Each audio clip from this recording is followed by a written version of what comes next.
Hello everyone, আসসালামু আলাইকুম। Adobe ইলাস্ট্রেটরের basic to advance কোর্সে আপনাকে স্বাগতম। আপনাদের সাথে আছে আমি মোহাম্মদ মাহাদি হাসান। আজকে আমরা শিখব কিভাবে অ্যাডোবি ইলাস্ট্রেটরে একটি নতুন পেজ ওপেন করতে হয়। চলুন আর কথা না বাড়িয়ে ভিডিওটি শুরু করা যাক। তার আগে আপনি যদি আমার চ্যানেলের নতুন দর্শক হয়ে থাকেন তাহলে অবশ্যই আমার চ্যানেলটি সাবস্ক্রাইব করবেন এবং পাশে থাকা বেল আইকনটি বাজিয়ে দেবেন।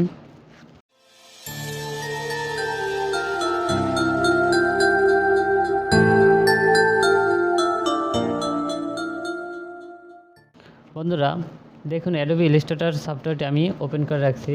অ্যাডোবি ইলাস্ট্রেটর সফটওয়্যারটি ওপেন করার পর আপনাদের সামনে এরকম একটি ইন্টারফেস শো করবে। এখান থেকে আমরা ক্রিয়েট নিউ এখানে ক্লিক করব। ক্রিয়েট নিউতে ক্লিক করার পর আমরা এখান থেকে প্রিন্ট এখানে চলে যাব। এখান থেকে আমরা যে কোনো একটি পেজ সিলেক্ট করে নিব। আমি এখানে A4 সাইজের পেজটি সিলেক্ট করে নিলাম। তারপর যদি আমরা ডান সাইডে একেবারে নিচের দিকে দেখতে পাবো ক্রিয়েট, এখানে যদি আমরা ক্লিক করি তাহলে আমাদের A4 সাইজের একটি পেজ কিন্তু এখানে ক্রিয়েট হয়ে যাবে। আপনি যদি যে কোনো একটি পেজ কাস্টমাইজ করতে চান অথবা আপনি যে কোনো সাইজের একটি পেজ দিতে চান, সেক্ষেত্রে আমরা এই যে ডান সাইডে অপশনগুলো রয়েছে এখান থেকে আমরা দেখব। এখানে আমরা দেখতে পাচ্ছি আনটাইটেল 2 নামে একটি অপশন রয়েছে। এখানে আপনি পেজের যে কোনো একটি নাম দিয়ে দিতে পারেন। আমি এখানে একটি নাম দিয়ে দিয়েছি, আমি এখানে মাহাদি লিখে দিলাম। তারপর এখানে আমরা দেখতে পাবো উইথ এবং হাইট। আপনি এখানে ইচ্ছে মতো আপনি যেটা ইচ্ছে সেটা এরকম একটি এখানে উইথ দিয়ে দিতে পারবেন এবং এখানে আপনি হাইট দিয়ে দিতে পারবেন। তারপর আমরা এই যে ডান সাইডে দেখতে পারবো এখানে আছে পয়েন্ট। তারপর এখানে যদি আমরা ক্লিক করি তাহলে দেখুন এখানে অনেকগুলো অপশন শো করছে। এখান থেকে আপনি পিক্সেল, তারপর ইঞ্চি, তারপর ফিট, এখান থেকে আপনি যেটা ইচ্ছে সেটা দিয়ে দিতে পারবেন। আমি এখান থেকে ইঞ্চি করে দিচ্ছি। তারপর আমরা নিচের দিকে যদি চলে আসি দেখালে আমরা দেখতে পাবো এখানে বিলিড অপশন।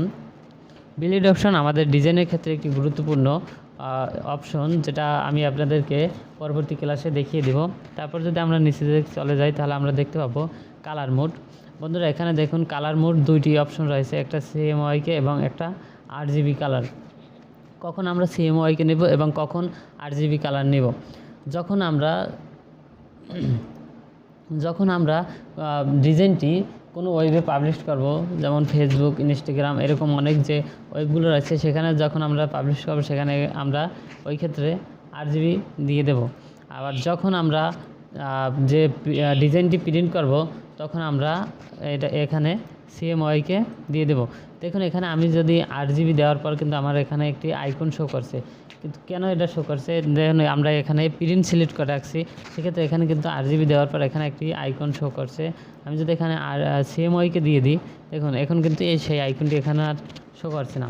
তারপর যদি আমরা নিচ দিকে চলে যাই তাহলে এখন দেখতে পাবো রাস্টার ইফেক্ট। এখানে আমরা সবসময় ডিফল্টভাবে 300 দিয়ে রাখবো। 300 দেওয়াটাই ভালো, অথবা আপনার পিসির কনফিগারেশন অনুযায়ী আপনি এখানে আপনার ইচ্ছে মতো যে কোনো একটি সাইজ, যে কোনো একটি রেজলিউশন দিয়ে দেবেন।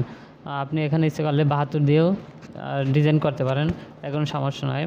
তবে আমি এখানে 300 রেখে দিলাম। তারপর এখানে আপনি প্রিভিউ মোড এখানে ডিফল্ট রাখবেন।